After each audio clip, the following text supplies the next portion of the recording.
¿Por qué te cuesta tanto hablar catalán a alguien con quien siempre hablas en castellano? En casa del pequeño Martí se habla catalán y castellano. El niño ha aprendido a hablar en catalán con su madre y en castellano con su padre. Está tan acostumbrado a ello que, durante las comidas familiares, incluso va cambiando de idioma en función de con quién está hablando. Algo parecido le pasa a Laura. En el trabajo habla con algunos compañeros en catalán y con otros en castellano y durante la hora del café. Cuando se juntan todos para charlar, va alternando los idiomas.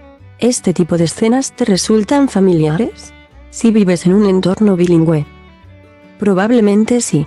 Y este fenómeno, lejos de ser una anomalía, tiene una explicación científica. La investigadora Clara Martín, líder del grupo de investigación sobre bilingüismo del Basque Center on Cognition, Brain and Language, BCBL, lleva años estudiando este fenómeno.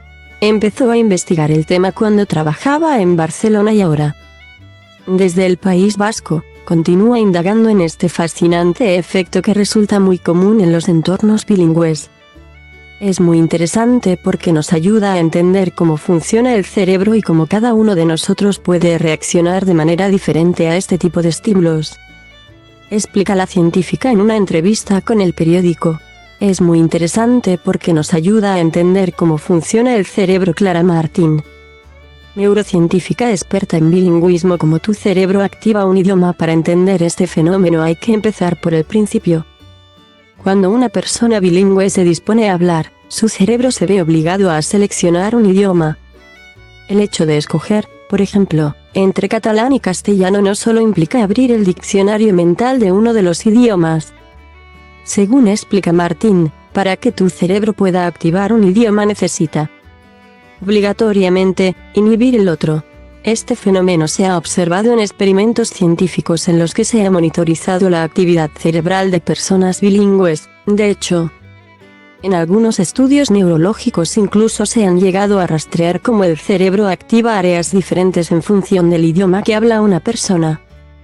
Para que tu cerebro pueda activar un idioma necesita inhibir el otro. Otra cosa a tener en cuenta es la manera en la que nuestro cerebro aprende a relacionar cada uno de los idiomas que tiene interiorizados con las diferentes personas.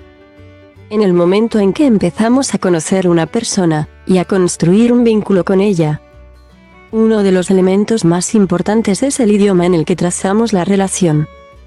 En los ejemplos mencionados al principio, el pequeño Martí ha construido la relación con su madre en catalán y, por eso mismo, le resulta natural tener todas las conversaciones con ella en ese idioma.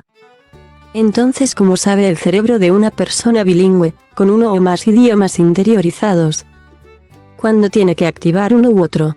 Según explica Martín, nuestro cerebro está continuamente buscando pistas para saber qué lengua debe activar. Una de las señales más importantes es la cara del interlocutor. Otra es el contexto en el que se habla.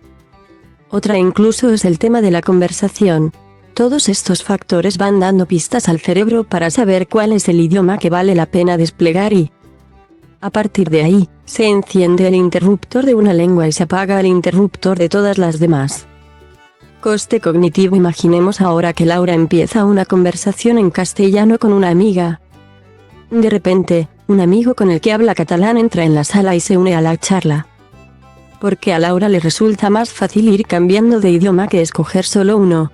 Escoger entre un idioma u otro supone un coste cognitivo para nuestro cerebro.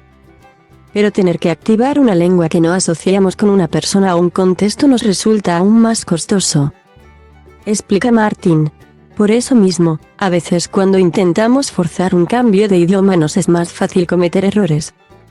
Añade, activar una lengua que no asociamos con una persona resulta muy costoso para nuestro cerebro. Hay varios estudios que ilustran este curioso fenómeno.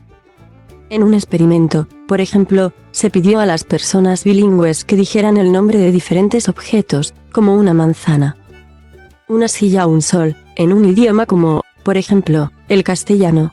A continuación les enseñaron la cara de una persona con la que habitualmente hablaban en catalán y repitieron la prueba pidiéndoles, una vez más, los nombres en castellano. En este caso observaron que los voluntarios tardaban más tiempo en procesar las respuestas y cometían más errores. ¿Pero ocurre lo mismo para todos? ¿Todos los cerebros se traban por igual cuando tienen que cambiar de idioma? Según explica Martin. No. Y esto se debe, en gran parte, a la configuración única de cada cerebro. Todos los cerebros son diferentes y, aunque todavía no sabemos muy bien el por qué, cada uno procesa a su manera este tipo de estímulos. Por eso para algunas personas es muy sencillo cambiar de idioma y para otras resulta más costoso. Explica la científica. El cerebro de los niños bilingües tiene más facilidad para hacer el cambio de idioma respecto a, por ejemplo, alguien que ha aprendido 2 lenguas de mayor. Añade. Es accessible for free, false. As part, @type, web page element, is accessible for free, false, CSS selector closed content.